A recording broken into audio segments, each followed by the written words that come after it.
It's that next to the last week of training camp, and the Turk is showing up, and if you're not careful, he's going to take you down. I'm Professor G. Mark Gray. It's OG Sports Rap on the network. Thanks for hanging out with us. We're going to talk some HBCU sports. Football season kicking off this weekend. Various games, several interesting stories. I mean, you got the Marshall Faulk story that's going on as he takes over at Southern University, a campus that reportedly is sinking into the Mississippi River. And while Mike Johnson, the current Speaker of the House, is filibustering for a whole bunch of things that have absolutely nothing to do with that great state down there in the bayou, it's just amazing to me to watch the blatant level of arrogant, condescending racism from Congress towards one of the premier HBCUs in the country. It's just mad, and it's bigger than just sports. You know, it's one thing when you're trying to demonize a group of people because of their race. You weaponize your entire force, whether it's legislative, judicial, what have you, and you put up roadblocks that are designed to tear down folks. And that's what's happening in Baton Rouge right now. Everybody all caught up in the feeling with pretty boy Lane Kiffin and his ability to get cut NFL players onto his SEC football roster until the talking heads and the suits devised a game plan, especially for this season. It remains to be seen whether or not it will become real legislation or law. It's, you know, we living, in the most roguish time ever in my lifetime in this nation's history. And it's affecting every level of society. It really, really is. Now, I will say this. When you get to this point in the training camp, everybody knows that they could get that phone call at any time between now and, I believe, next Tuesday and end up having to find themselves a new form of work. That's where we are. So the trading deadline is coming up. There's some interesting storylines of players who could even be cut before then. Because NFL teams do have until Sunday to trim their rosters to 53 players. Those final cuts will include plenty of long shots, but there probably are going to be some names that you are familiar with that will be getting cut. And the one that sticks out to me, at least according to the places that I've been looking at for my draft information, the time has come. I think OBJ, Odell Beckham Jr., I think he's done. It was a wonderful story, him coming back for a summer run at training camp. But, you know, it doesn't look like with all the receivers that the Giants have that Odell Beckham Jr., there's not a place for him. I'm saying, whose passes are he going to take? I mean, let's be real for a second. Malik Neighbors is a stud, and this is his time. He's probably WR number one on that team. Darius Slayton might be the best of everybody in that receiver room in New York from all the reports that I'm reading. They got a rookie, Malachi Fields, who seems to have played his way into the picture. They've got Braxton Berrios from the U, who does punt returns.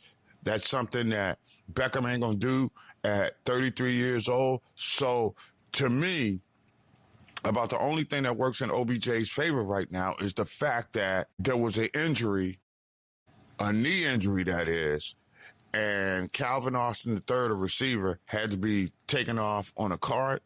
Now, he'd been one of the Giants' better receivers all summer, but if he's gone for a long time, it would open a spot. But I can't see how you just take a one-trick pony, and John Harbaugh is not going to do that. So I would look as we continue to move towards the final rosters, the 53-man rosters that people have, and then I think you can carry 17 on the practice squad. And you know damn well OBJ ain't going to be on nobody's practice squad. I think if he's released, he's done. I don't think anybody, and then there's the injury factor. I mean, he had Hall of Fame talent to be one of the all-time greats, but his body let him down. I mean, and again, the best ability in all the team sports, in any sports, is availability. And you can't say that Odell Beckham Jr. has been available enough for the team. Just can't see it. Just can't see it.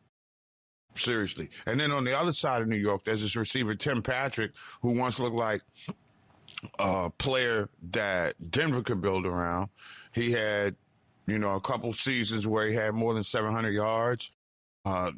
Looked as though he had a bright future, and then he tore his ACL in 2022, 2023. He's lost 2 full seasons, and here we're now in 2026.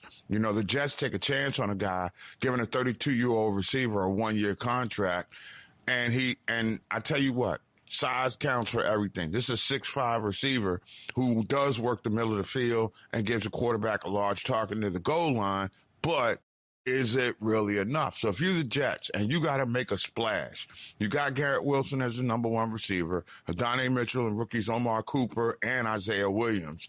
I mean, it looks, though, that if there's one man who's definitely on the bubble and had better play a big game this weekend, it would be Patrick. So I'll be watching the Jets to see where they go with their wide receiver thing.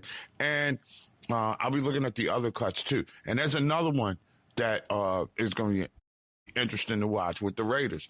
Look, we know the quarterback in waiting is Fernando Mendoza. It only remains to be seen when, the coaching staff says, Mendoza, it's your ball. We're going to ride or die with you. They have not done that yet. Aiden O'Connell is a solid backup quarterback, but he's already started 17 games. The question is, do you keep him with the younger, fresher legs, or do you keep Kirk Cousins? And I think this is a major, major move by the Raiders. And I don't know if Aiden O'Connell is the kind of person that would be a good person to oversee Mendoza as an understudy. Again, 17 games is a full season. I will give him that. He started what amounts to be a full season. But these are the Raiders we're talking about here. We're talking about a team that needs to make a seismic shift and immediately get better. And if your quarterback goes down, you need somebody to come off the bench that can win games. Raiders know that Kirk Cousins, at the very least, can win games. The question is, can he give you a whole season if the tragedy of a season-ending injury was to come down upon their star? And I'm interested to see how they handle that situation, too. I am. These are some of the leading spots that I'm looking at right now where there's going to be a lot of questioning in terms of roster management, projection for productivity, stuff like that. I mean, the intangibles are so great when you get to this point in the draft that it just makes you wonder. And then there's the smoke that comes along with the press conferences and the hot takes. And let's be real for a second. Hot takes are not only on morning sports talk television shows. Okay, let's just be real for that for a second. I mean, you do have hot takes on teams, player personnel, stuff like that. And here I am watching the list of people who are potentially on the bubble. I'm thinking to myself, we're going to have a whole new look with the NFL this shit. This is going to be one of the most interesting seasons ever. It really is. Because you come into the season right now for the first time. Normally, and we had gotten so used to it going into last season, it was Kansas City's league. Everybody else was just in it. I'm anxious to see who's stepping up and going to take that baton right now. Because, hey, look, Patrick Mahomes, he's in his later days. You know, we almost are at a point right now where we're getting to the level with Patrick Mahomes' careers. We cannot judge him by the standard of now because we have the benchmark of what it was like his first 3 years when he was under center. But they got massive rebuilding to do, and the distraction to me, and you know, your heart aches for Eric Bieniemy because he has to push out an incredible family tragedy and then go halfway across the country to coach while his wife is convalescing after his son shot her earlier this year. I cannot imagine the pressure to just wake up in the morning, think about your spouse, and then have to go deal with guys who, at your age, are really like kids to you. But that's Eric Bieniemy. It just goes to prove the love for the game and the love for the family goes hand in hand. And, I mean, then there's the other psychological war that you got to play with yourself. And, of course, I'm assuming here, I have no desire whatsoever to see my wife in harm's way like that. And again, I mean, just think about what you got to do. You love your wife, you love your kid, but your kid has shot your wife while you moving forward with the rest of your career, and you got to go back halfway across the country to deal with circumstances that might prop up regularly. So it's just the ugliest of all situations right there for Kansas City. And, you know, they've been so dominant in the AFC West. Denver's not going to give them a pass. The Raiders are looking to step up. Okay. So this ain't the place, you know, the Chargers, they seem to think that it's their time to get to the Super Bowl. But of course, it's been that way since Dan Fouts retired. So what are we doing here? But these are some of the things that in this last week of practice, we're not talking about the games. Of course, we do have some games, and a lot of people are going to be in bubble wrap this weekend. There are a lot of people who are really, quite frankly, going into this weekend's games, fighting for their football lives.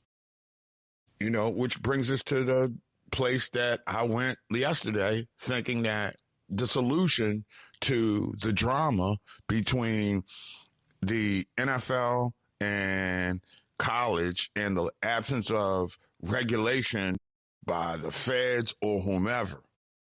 I mean, if you bring the UFL into the mix and you treat it for what it is, a minor league, outpost for people who didn't get, drafted into the NFL. That's the way we go with it right now. I'm not saying a merger. I'm not even arguing that it should be a takeover. But if the UFL's current business model is, in fact, making money and you can develop players, it only stands to reason that maybe the UFL aligns itself team by team with either the same team in that market, right? You could have commanders and defenders. Right. And I'm just going to use the D.C. market because I'm in this market. So you got, let's see, if Washington wants to hide some players, or, hey, send them over to the Commanders. Well, or send them over to the Defenders. That's a team that competes for championships all the time. They got a solid fan base. Maybe that's a place that you use as a developmental opportunity. If, the players will come down with a lot more cachet. People will know them from their major college seasons, and you probably get a few more butts and seats. But then again, I'm just a mere talk show host and college professor. What do I know? Just common sense. It's your boy, Professor G. Mark Gray. It's OG Sports Rap on the network. Remember, download the mobile app, Sports Rap Network. We all we got. Apparently, Pat Riley is not going to take the loss of potentially bringing LeBron James back to South Beach without a fight, as the Miami Heat have got their grubby little hands on Klay Thompson, late of the freaking Golden State Warriors, Dallas Mavericks, what have you, one of the great pure shooters in the game right now. So you might want to say there's no room for woe is me in Miami right now. Now, granted, you didn't get the king, but you got some pieces that'll help you do your thing. I'm Professor G. Mark Gray, OG Sports Rap on the network. I'm efforting to track down the man, the myth, the legend that is indeed Jeff Fox to talk about this recent turn of events, because one thing about the Heat, they make it easier for Miami sports fan to get over the Dolphins. The best football team in Miami is the U, right? So, football season on the NFL side, at least for the last, 15, 16 years, have been a gateway to basketball season. And now with Klay Thompson, I think that Miami has a chance to make some noise in the Eastern Conference. I'm reluctant to look at my Knicks as a team that can go back to back. I think it's a wonderful potential story, but you look at the improvements in Philly, right? And that whole LeBron James, Jaylen Brown connection is something that's scary. If you just think about the potential of that, because I'm be honest with you, of all the places LeBron has been, I don't know if he's had a better swing player. And remember, he was there with Kyrie Irving. But I'll take Jaylen Brown over Kyrie Irving. Jaylen Brown's a better defender. He's going to do all the little intangibles and play a superstar's role. Okay? So they're going to be tough. The Knicks are not going to lay down, though. Oh, no. When you taste that sweet nectar of victory, unless it just takes you over the top. Okay, let's be clear about that. All right, the ego, the fantasy. We're going to see Jalen Brunson in a Law and Order episode. OG Anunoby got the big Skechers deal now. So hey, when you win in New York, it's different than winning in other places, even LA. So you could see him caught up in a worst case scenario. Now, one thing about the aforementioned Brunson, I think he has his finger on the pulse of the locker room and is that one driving force that will keep everybody on point. I think that they've done some things, as I understand, some team bonding things during the offseason, which I think is a great look. If you can afford to get your team together and y'all bond in a constructive type of work, almost laboratory environment, you should get better. But Miami has definitely put themselves into the ring to be mentioned as contender in the Eastern Conference. I love the Klay Thompson move. And while he may not be the same shooter that he once was, he's still one of the all-time greats. So you got a guy like that. I think that's the best pure shooter, not named Steph Curry, in his era. I mean, and it is what it is. I mean, when you had that two-headed monster in the backcourt or Klay on the wing or whatever, it was ridiculous to watch. And if he's half as good as he is, man, look, Miami is going to make moves. Pat Riley is a proud person. He's about winning. People have made the overture that he's still a Don of South Beach. I have no problem with that. But this is the first time I think that Pat Riley, the basketball executive, made a decision in Miami, right, that was better for Pat Riley, who, if he was still coach. And I think that sometimes Pat Riley can be a little bit too stern. Maybe he got that from watching Jerry West, but Jerry West's basketball acumen with the Lakers was so good. Every time Riley was coaching the Lakers and they were within a player or two of acquiring that one difference-making player, it worked.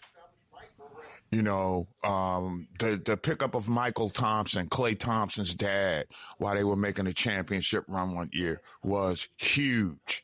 They would pick up players that had been foils against them when Jerry West was the GM of the Lakers, and he would do a great job of retooling Pat Riley's bench.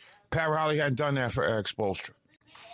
But this is one of the better moves that he has, in fact, made. So you got Giannis, you've got Klay Thompson. I mean, you got two pretty prolific scorers. I'm anxious to see if Tyler Hero is going to grow up, because if he's still knocking down outside shots, that's just going to pull more people away from the basket and make it a lot easier for Antetokounmpo in the lane. So, this repeat by my Knicks. And I'm looking at through the filters of a fan here who lived his entire born life damn near without winning the championship, and you would like to hold it longer. But I got to be honest with you. I'm looking at the front office executives sort of trying to track down the Knicks right now. And, you're seeing the Knicks all over commercials. They're enjoying the good life, the perks of being a Knick in New York City. And bringing a championship after 53 years are perks that they should enjoy. But I'm anxious how the wind down is going to be. I really am. And you start looking at some of these other moves that seems to be so quiet because, again, Philadelphia and Miami, to me, become foils in this game, which brings me to an interesting team that a lot of y'all know about in the Detroit area, the Pistons. Now, we came into last basketball season thinking, okay, this is potentially a top 4 team, a team that could be around for the conference semifinals. Didn't happen, okay? And then you've got all these teams in the conference who had great drafts, Washington being one of them. The A.J. DeBonster thing, to me, barring an injury or some kind of undisciplined off-court offense, A.J. DeBonster, in just the limited time that I saw him in the Summer League, has Kobe Bryant and Tracy McGrady skills all into one. It's freakish to say that about a Washington team that has been, futile. Let's be clear about that. Damn near malfeasant in their way of building a franchise and trying to keep people coming to the to the arena. Because I had a conversation with a friend at the Man's Cave on the other night, and we were talking about how, and he's a season ticket holder in Washington, and what he was saying was, they send me these perks with all these packages with all these perks. He just wants to see a team win. It ain't about the court side and all that kind of stuff. We want to see winners. So the question becomes, I look at A.J. DeBonster and I see myself, and I've said it here on this program, and I hate to repeat myself, but A.J. DeBonster for the Washington Wizards will have the same impact that Alexander Ovechkin had on the Capitals, unless they're cursed and he is hurt. Okay? And that's the only thing that's stopping it right now. But when it comes to pure talent, and I was wrong about this, I kind of thought that there were a couple other players in the draft who could have been number one. Like, I was a big Cameron Boozer guy. But when you see DeBonster and his skills, both facing the basket and with his back to the basket, and the way he can create shots and the way he can facilitate the offense, I mean, man, the potential for greatness is unbelievable there. And you just wonder, can they muck that up?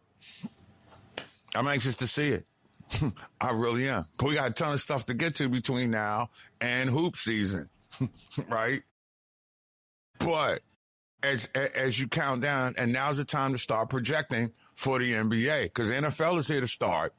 I haven't quite figured out my divisional picks as of yet. Because I look at the league, and one thing about the NFL, and I think the NBA is getting there now, you may have teams that have dynastic traits.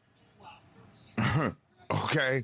But it's hard for those traits to turn into a full-blown dynasty unless you win it, kind of like the Kansas City Chiefs.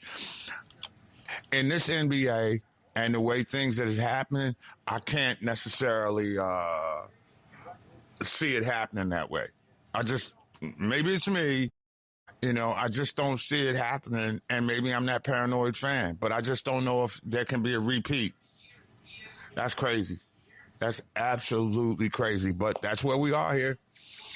You know, you got football season, get ready to kick off, basketball season right around the corner. And one thing about our pro sports, you know, this is the thing that's beginning to piss me off because I'm seeing politicians use their power to influence sports, and we don't need that. There's a long list of teams who seem like they should have been able to, you know, string together 2 or 3 championships. And as a roster, okay, they can compete with anybody in the game.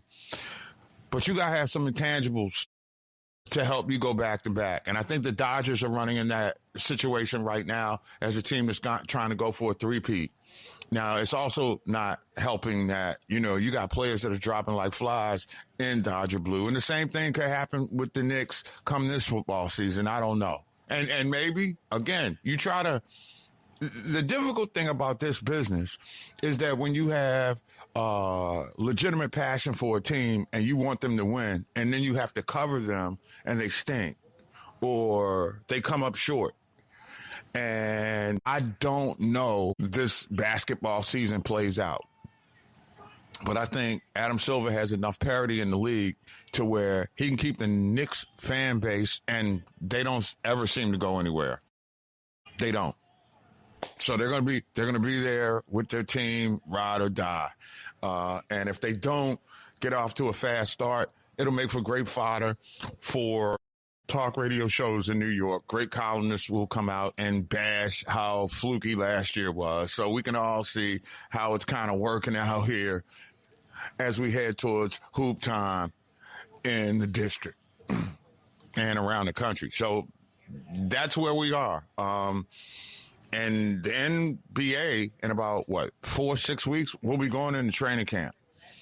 So if you're a team like, say, the Spurs or the Knicks who played that long season, you have to ask yourself, I think mentally they'll kick back fine.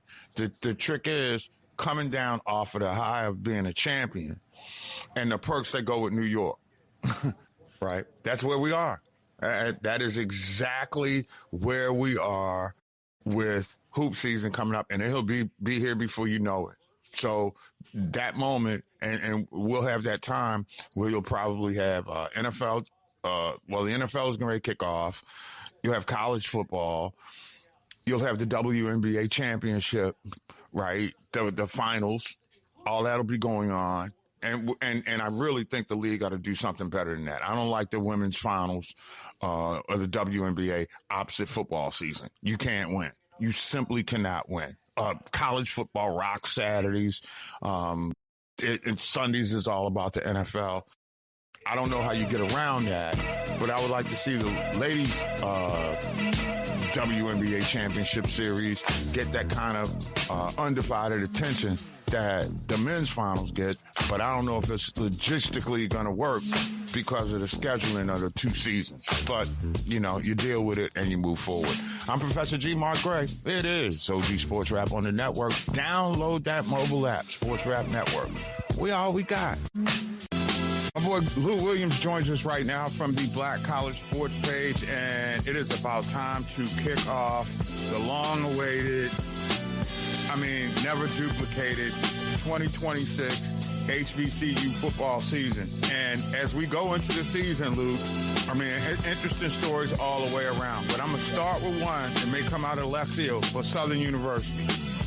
Less about the fact that Marshall Faulk is down there coaching, because it remains to be seen if he's going to be Michael Vick in his first year or Deshaun Jackson in his first year. So we get all that. But the school itself, I saw a video where one of the big-time campus administrators was begging for the state to help Southern University stop sinking, literally, into the Mississippi River.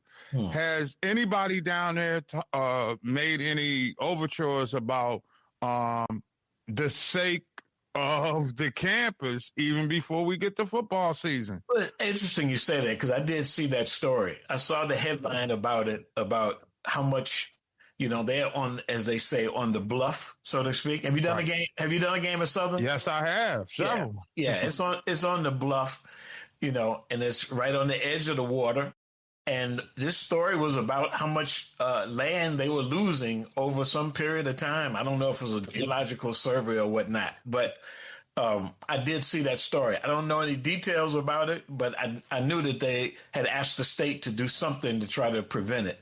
Now how that's going to affect Marshall Faulk and his debut at Southern this weekend, I'm not sure. But you know how rabid the fans are down there at Southern, as well as about the institution itself. So, it's an interesting story. Maybe something we should follow up on to see exactly what it means. When you're a kid like me that spent 5 years down there as a youth, it's almost heartbreaking. I didn't know that, Mark. Okay. Oh, dude, I grew up literally. I saw Harold Carmichael and I saw Mel Blount play and didn't realize that till I got to the East Coast. Okay. You know what I'm saying? Okay. Watching the Steelers and the Eagles. And Burt Jones was quarterback at LSU at that time. Yeah. They're gone. Yeah. And so I come back up the way and he's right there waiting for me wearing the Baltimore Colts uniform. So LSU and Southern on a personal level do in fact mean a lot for me, but I'm amazed. Have we started taking the former pro football coach coming to an HBCU for granted? Because it was must-see TV when Prime got to Jackson. Absolutely. Even Michael Vick had his own reality show when he got to Norfolk. Right. Only video I've seen of Marshall Faulk was him saying that he's comfortable being uncomfortable as a coach. Okay. Okay. And I'm just wondering, have we got to a point where the novelty has worn off, so to speak? You got to win.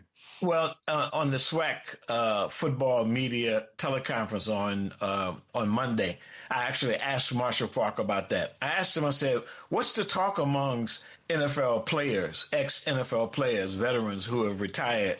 What is the talk about? Did Deion spark all of this? He absolutely said Deion sparked it, even though, we've had Hall of Famers coaching before. When you go back to Larry Little, when you go back to Harold Jackson, he's a Hall of Famer, certainly in the Black College Hall of Fame. He belongs in the Pro Football Hall of Fame. Been any number of guys that have been there. But certainly Deion took it to a whole another level. And Marshall, in fact, verified that.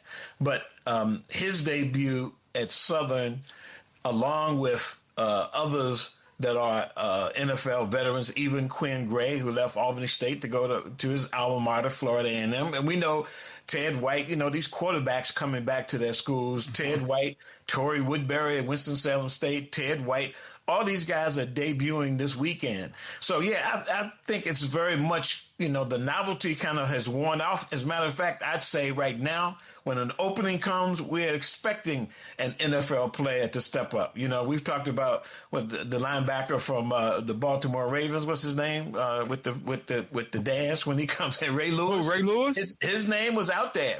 Marshall Faulk's name was out there 3 or 4 years ago when Southern had an opening. So now, when the guys are looking for something to do, and they're looking for something to do post-NFL career, HBCU football and being a coach obviously is on the menu now.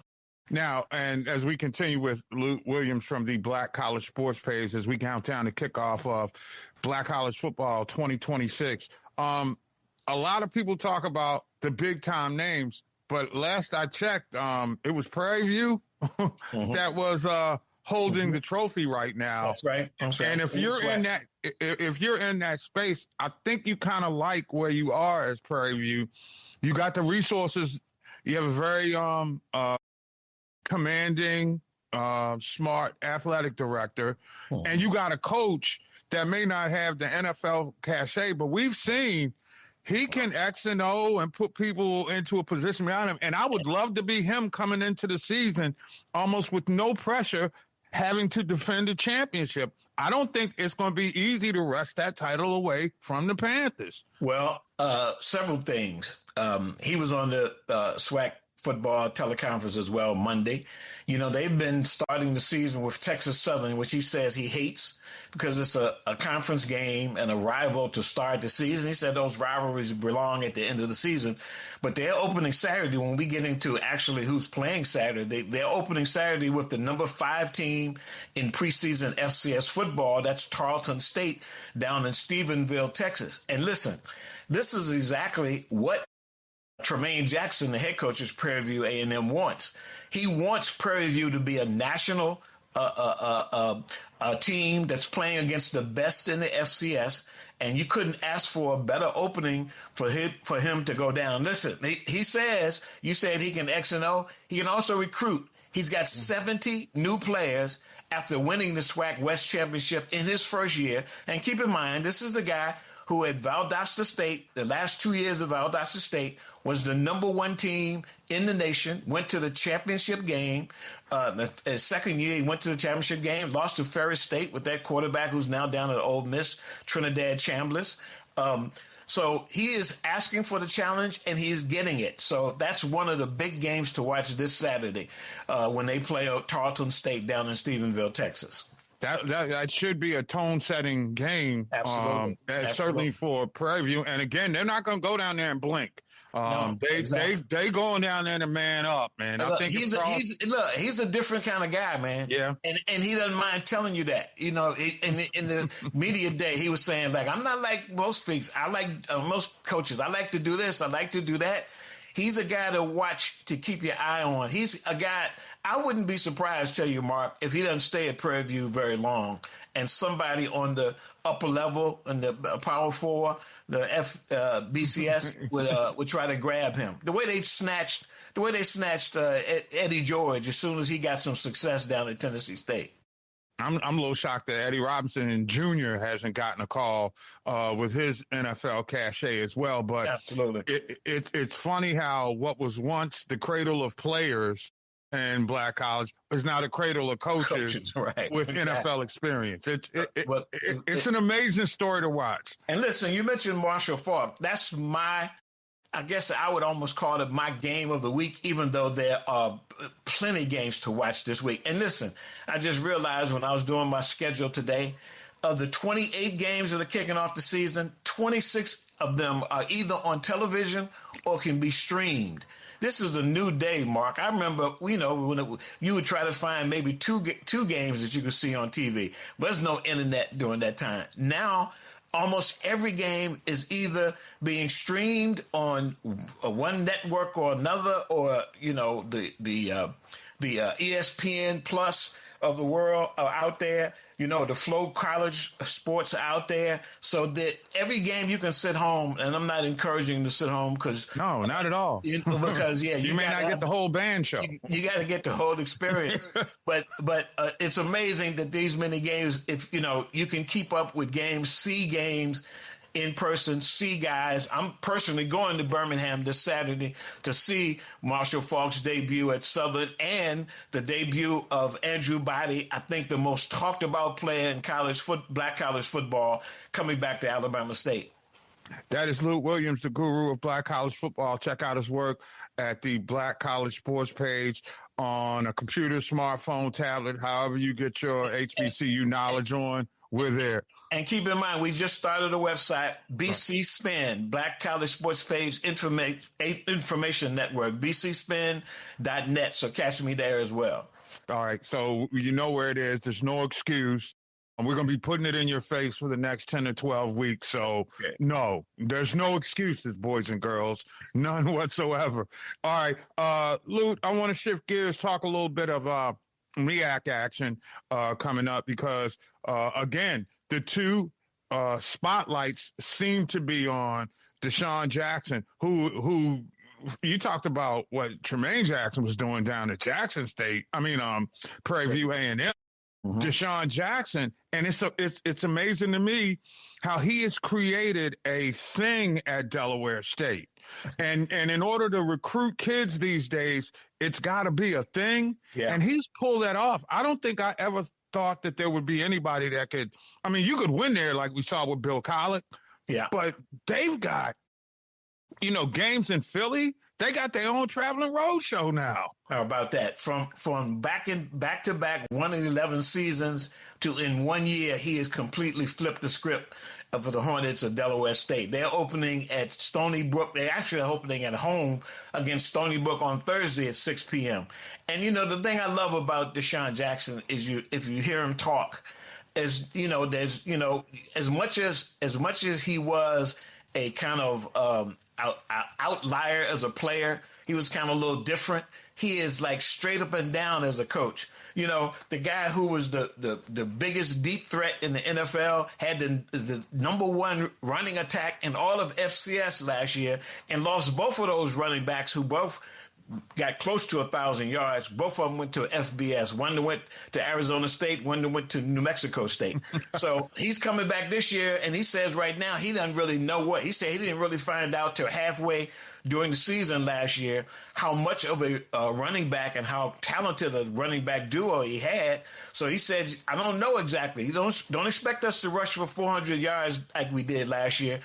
And I think that's the one thing I really like about Deshaun Jackson. And the thing is also, I think it's only made Michael Vick a better coach because Michael Vick, the competition between he and Deshaun, who played with the Eagles before, both have very successful NFL careers. Now they come into coaching. I think it's going to make Michael Vick step up a little bit from that 1-11 he had last year at Norfolk State. Maybe a lot. Now, when I talked to him at MEAC Media Day, I'm talking about Michael Vick. He seemed like last year he was a freshman coach. Yes. All right. Yes. And you know what they say about freshmen? The best thing about them is that they become sophomores. We know he's got a great recruiting base. Yeah. But the rumors have always been, had he been willing to go the extra mile in preparation, which was the same question that a lot of people asked when he was quarterbacking for the Atlanta Falcons. You sense a more mature Michael Vick coming into this season? Oh, absolutely. Absolutely. All he's talking about. There were rumors last year that he was in Norfolk all week long. He came on Wednesday or Thursday of the week and stayed to the weekend, then flew back to Florida or somewhere else. I think that he learned a lot. 1-11 with Michael Vick is not going to sit well. As a competitive number one pick in the NFL draft, you come into coaching, and then you got to be comparing to all of the rest of the guys, like you said, like we talked about, the ex-NFL people that have come in. So Deshaun Jackson's kind of set the goal or the mark, I guess you'd say, with his 8-4 record from last year and coming within a few plays of winning the MEAC championship and going to the Celebration Bowl. And he talked about that's all they did after this year, even though they lost some very significant players from that last year's team. But it just goes to prove how when you become a viable program and you are a thing, you can replenish the guys. Yep. It's almost like if you watch hockey and you know how they change the line. Mm-hmm. It's almost like Deshaun Jackson is doing that with this year's roster, and I find that to be one of the more fascinating stories in HBCU football. We'll have more from Luke Williams on the other side as OG Sports Rap continues. It's our countdown to kickoff of HBCU football 2026. Remember, download the mobile app. Sports Rap Network. We all we got. This comes to you from our You Ain't Gonna Believe This file as we rock on. OG Sports Rap continues. It's your boy, Professor G. Mark Gray. Remember, tell your folks to download our mobile app. It is free. It's 24/7, and you even get archives. So, hey, get with the program. That way you can have the program with you all the time, all right? And we do appreciate you joining us, and I certainly don't take you for granted, my friends, which kind of brings us up to the Cleveland Browns. And they are definitely a gift that keeps on giving.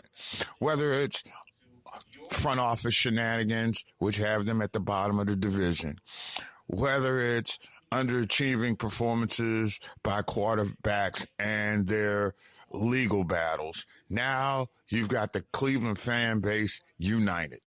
That's right. And it's one thing to have unity in the community. I'll give credit where credit is due. But if you're Deshaun Watson, you don't want this kind of unity because it's anti the starting quarterback in Cleveland. And only Cleveland would find themselves in a mess like this where they overpaid a quarterback. They almost have to play him to justify keeping him on the roster. And he says before getting the number one, QB1 spot that he doesn't care about the fan base. And even if you feeling like that, even if it's a slip up in the heat of the moment, you cannot say that to your fan base and expect them not to have a fallout. And I think that's where we are right now with Cleveland and Deshaun Watson. I happen to run into a story, and there are a lot of people. There's no kumbaya going on in Cleveland. This is one of them things that when he said the words, when he says, I've had, these are the same fans that cheered me when I tore my knee up. And it's like, I'll be coming home, and so I will be playing 17 road games all season. No. It's crazy. It's funny. You've even had like talking heads from the worldwide leader call out Deshaun Watson. First there's Orlovsky on ESPN. He said that, he called for boycott of the team. Mina Kimes jumped in. It's kind of saying that it's a moral dilemma that the franchise has put its fan base in for the last half decade. You had Kyle Brandt jumping in, trying to make sense of the owner, Jimmy Haslam, calling the trade for Watson a big swing and a miss 17 months before he was once named the starting quarterback. I mean, it's absolutely bonkers how, let's just be frank, functionally illiterate the Cleveland Browns organization is. I'm not just going to say the front office. I'm going to say the whole damn organization. I mean, it's ridiculous. Now, they're a bunch of people. And see, why are you going to deface the Jim Brown statue outside the stadium when denouncing Watson? I mean, come on, Cleveland. You got to be better than that. Now, I know it's tough to live down to the reputation of the mistake by the lake, but at some time, y'all got to come together. And I think that they're doing it. I mean, let's be real for a second. It takes a lot to have the entire Browns fandom against you, and that's what's happening with their starting quarterback. And one game in, one pick-off pass, and it's going to be hell to pay. Why would you do that? Even if you thought Watson was the best quarterback in camp, you had to let, to me, you had to give the ball to Shador. You had to. I don't understand what that deal is with Monken. I really don't. But then this is Todd Monken. This is the Todd Monken that was frustrating to watch when he was an OC in Baltimore. Okay, this is the same Todd Monken that's largely responsible for John Harbaugh no longer being a coach of the Baltimore Ravens. All right, and you'll see he'll be a better coach without Todd Monken calling plays this year in New York. So I just find it unbelievable that there can be this amount of hate for one quarterback. Okay, one quarterback. And that's the most, one would argue, important player in all of sports. I mean, you must have a quality quarterback in the National Football League or you do not win. And we don't know whether or not Watson is that guy. Now, they swung. They're trying. It's kind of like when you buy an item from a store and you realize it's a little too small and you start trying to justify whether or not you can take it back. And then when you take it back, they don't have the same thing in your size. That's where Cleveland is right now with Deshaun Watson. They made a purchase. It doesn't work. It doesn't match with anything that they have in the closet. Then again, maybe it does, depending on the closet in Cleveland, but I digress. And as I understand, Youngstown ain't that far, and that's where they picked up Jay at York, but I'm not going to go down that road. Seriously, I'm not. But you're looking at a guy whose off-field issues, right? Let's be here. And they even had a picture on social media of people taken to the streets in Cleveland with a picture. It's like a wanted poster, literally. If you go to Front Office Sports right now, I'm pretty sure you can see it. Some dude, I guess it's Reflog 18 is the website on X, right? And they've got basically a wanted poster. And it reads, "Seeing this pervert, here's the picture of Deshaun Watson. Boo him out of Cleveland. Enough is enough." Why would you put this dude into that situation? You do him a better. Now, granted, you can't cut him. That's dead cap money, probably about $230 million worth of it. But it's crazy. It's front office malfeasance, incompetence at the highest level. And by this point, Cleveland fans have a right to be frustrated because the organization has only given them multiple losing seasons. They blew on a draft pick. They're not given a draft pick that clearly has the skills to play in the league, an opportunity to shine. And maybe Todd Monken is crazy like a fox. Maybe he's expecting Deshaun Watson to play himself out of said starting position and banking for Shedeur Sanders to be the football version of an in-season relief pitcher. I mean, that's where it is. I mean, and there were layers to the whole situation in Cleveland. There's nothing humorous about this whatsoever. I mean, here's a dude that was facing more than 20 civil lawsuits accusing him of sexual misconduct. Then Cleveland trades 3 first-round picks to the Texans and gave him a guarantee of $230 million. The overall incompetence trumps their malfeasance. And Cleveland fan deserves better than that. It's a hard-working classmate. Now, again, not the biggest fan of the town. Best thing about Cleveland to me is leaving. Okay? Gonna put it straight out there. Not a big fan of the spot. However, I respect their fans. I do. I've sat in the dog pound with them. And not been necessarily pulling for their team in the cold of winter. It is a fun spot to watch a game. Cleveland fan does deserve better than that. Seriously.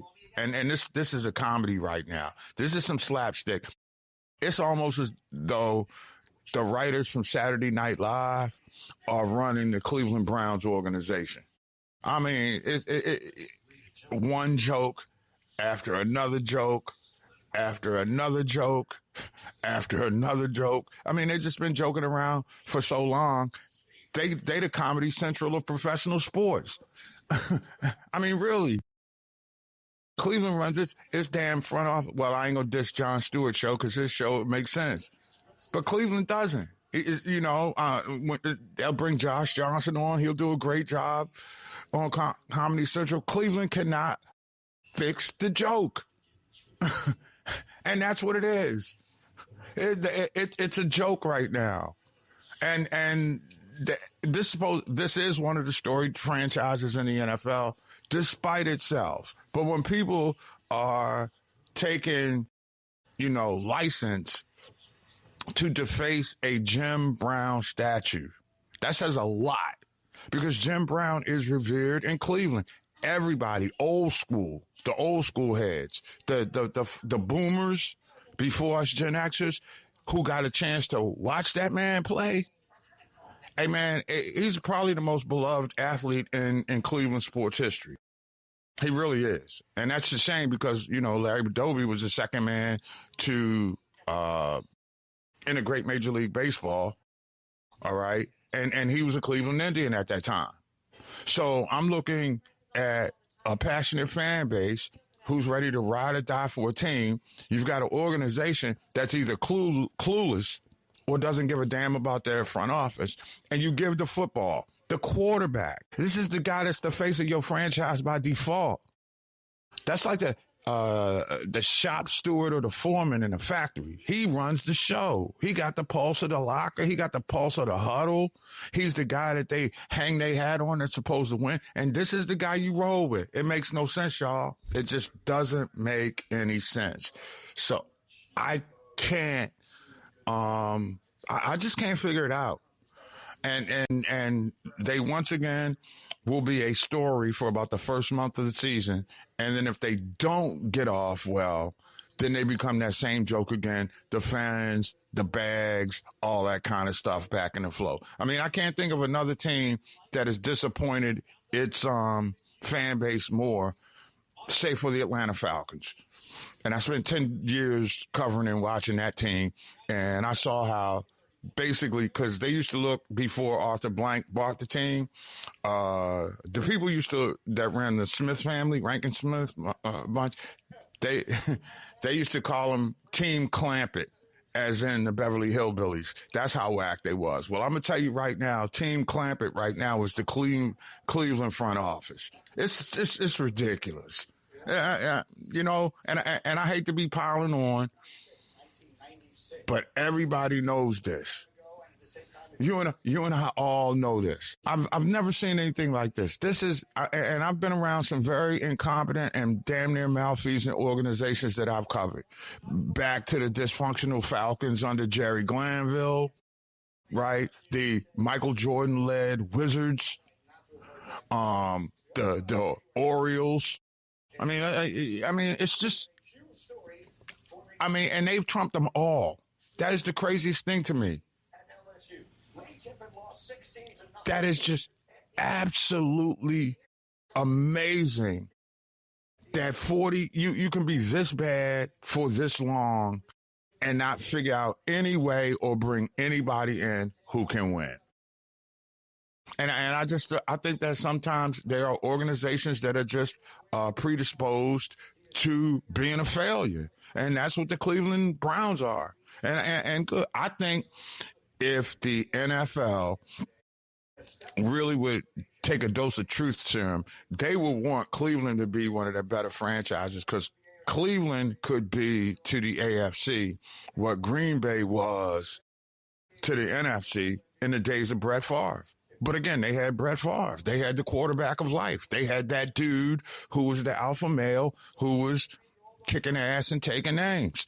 It ain't like that in Cleveland anymore. So I don't understand how they made the decision to roll with Deshaun Watson. You stick Shador out there, you let him play, then that way the fan base can at least use some kind of tact to let this guy know that he's a part of the family. But you're not going to get the best play out of your quarterback when he ain't a happy camper.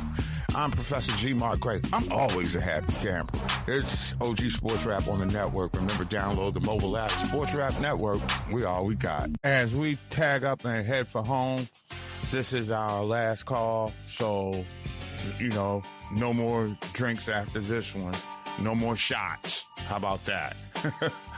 Anyway, smoke them if you got them. And if you smoke them, do it responsibly and make sure that you're not placing any bets. If you find yourself, teetering on the notion that you're under the influence, call 1-800-GAMBLER and get yourself some help. And we will be having betting lines on this show because I know there are a lot of you who like to play those games with chance, and we'll do our best to give you an objective line. We have no agendas here. We want everybody to be paid and happy and downloading the mobile app, Sports Rap Network. Why? Well, that is indeed all we got.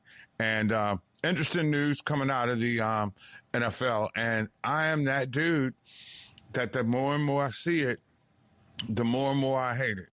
And I don't know what this is about. You have these full hard contact scrimmages between two teams who could possibly meet each other during the course of training camp. Now, if I lose somebody during the regular season during a game, then I might understand, okay, this was a fickle hand of fate. This is something that could happen to anybody. We'll just suck it up and press forward. But when you have these, I would call them mini battles, sort of wars, if you will, where two teams, in most cases, a close geographic proximity, like, say, Washington is to Baltimore, and the whole report coming out of the training camp in Owings Mills, where the Ravens practice, was that The Commanders got their butts whipped today in what amounted to be a brief practice. Now, they're going to practice again tomorrow. And following that, they're going to play a Friday night game in Baltimore. So basically, the Commanders traveled an hour and a half from, where their facilities are to stay just north of Baltimore and go out and be hosted by a team that, by all accounts, came out and whipped them. Now, by what standards you look at whipping when you're talking about a training camp game, but the people on the D.C. end of the Parkway are concerned. The people on the north end of the Parkway don't understand what's going on. And, Jesse Minter is definitely kind of walking on eggshells as Baltimore's coach. I think that the disappointment with the Orioles even fuels the angst of Baltimore's pain right now. If you listen to the insecurity, I would have to say, of that fan base all of a sudden. I mean, there were years where you would hear people say that, okay, we're coming in the Super Bowl or bust, blah, blah, blah. And definitely, at least from what I'm hearing, is that a team that was driven by Super Bowl excellence, I'm not going to say they would settle for just getting back to the playoffs, but that's what they want to do. And I got to admit, the more and more I think about the Deshaun Watson thing in Cleveland, where he's not wanted, but he has something to prove, what say he balls out? Because before his foray into the friggy-diggy with masseuses, I guess that is. Is it masseuses? Okay, whatever. I try to get it right. So apparently there were multiple masseuses who said that he wanted a little extra. And since that came out, it has been all downhill. Isn't it amazing?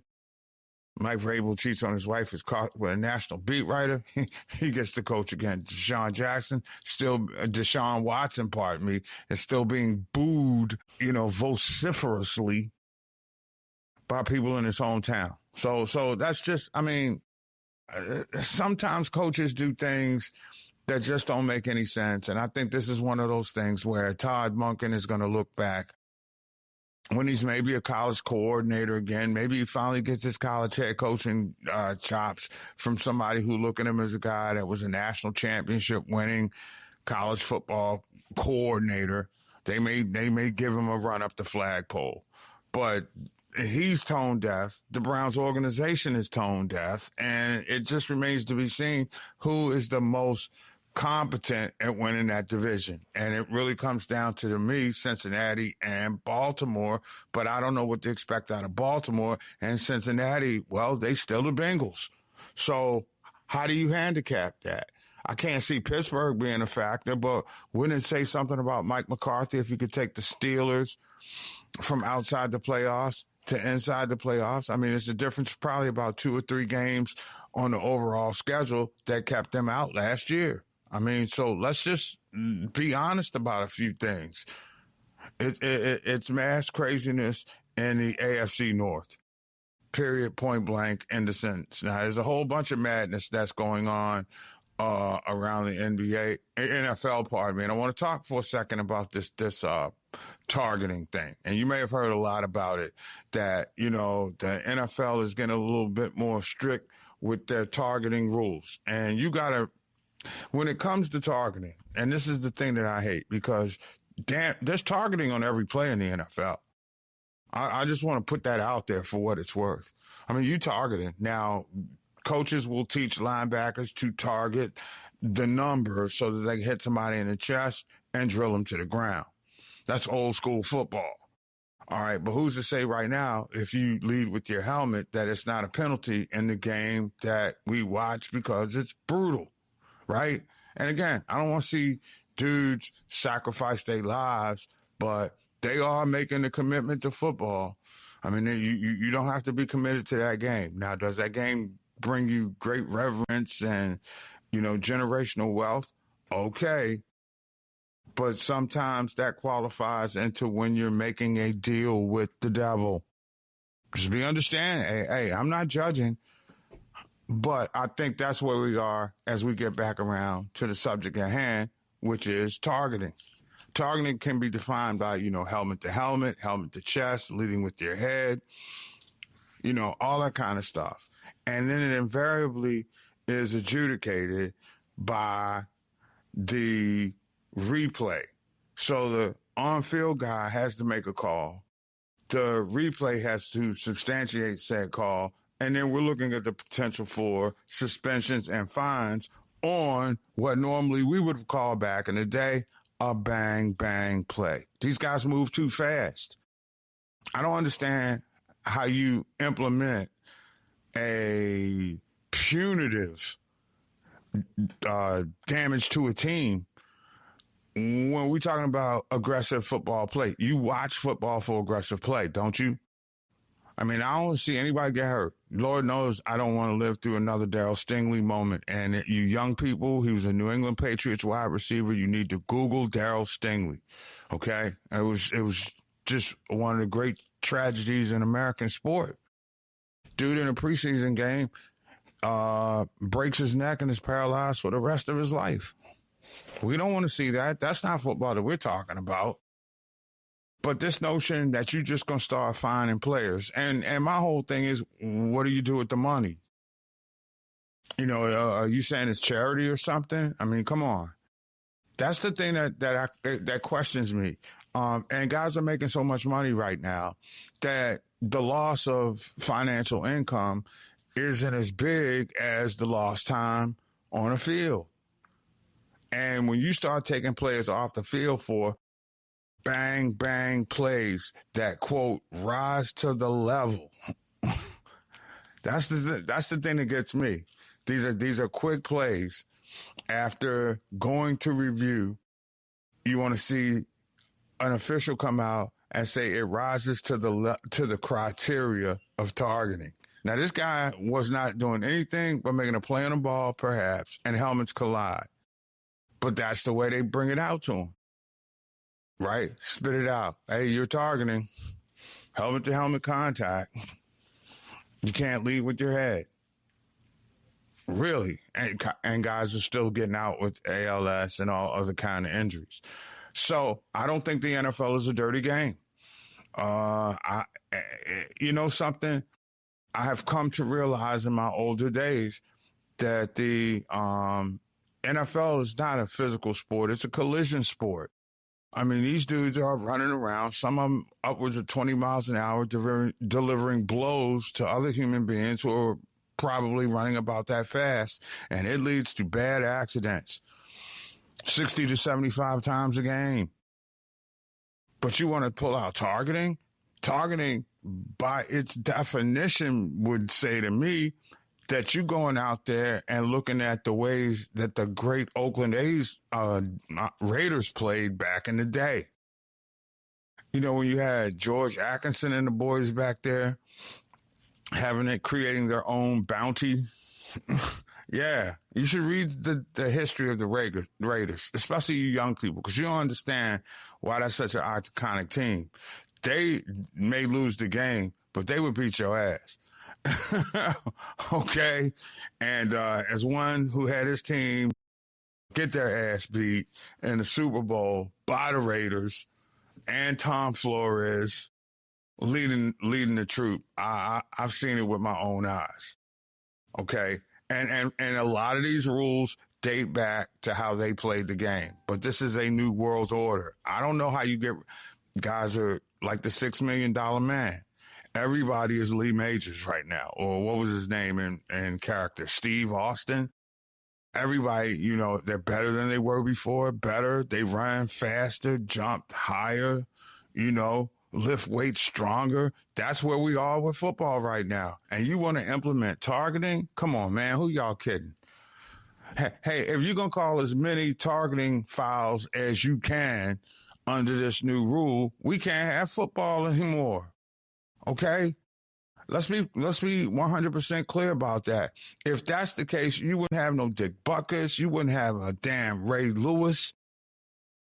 I mean, dudes who were predisposed just to knock your head off in the sake of making a great tackle. That's what we love about football. And you're going to implement targeting? Targeting. You're going to take away games from players now.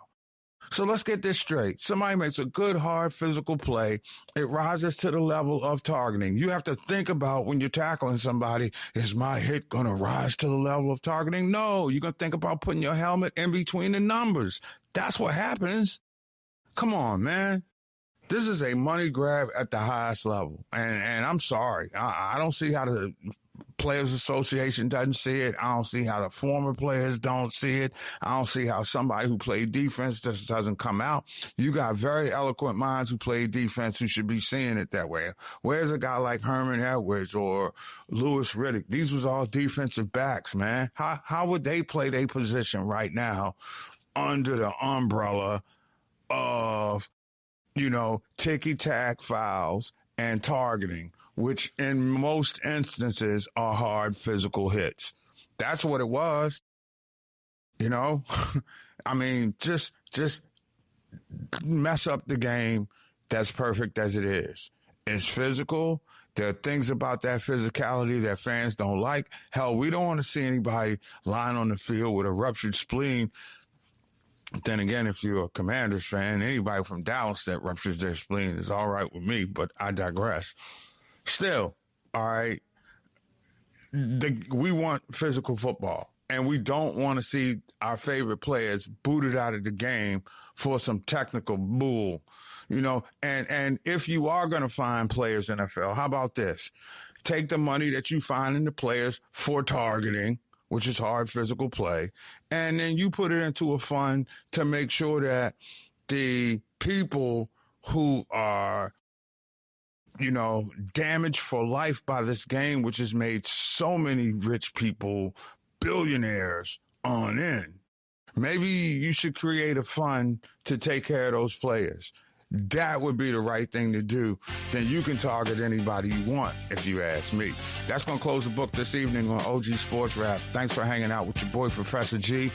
Remember, we out of here for another 22 hours. But, hey, the place is now closed.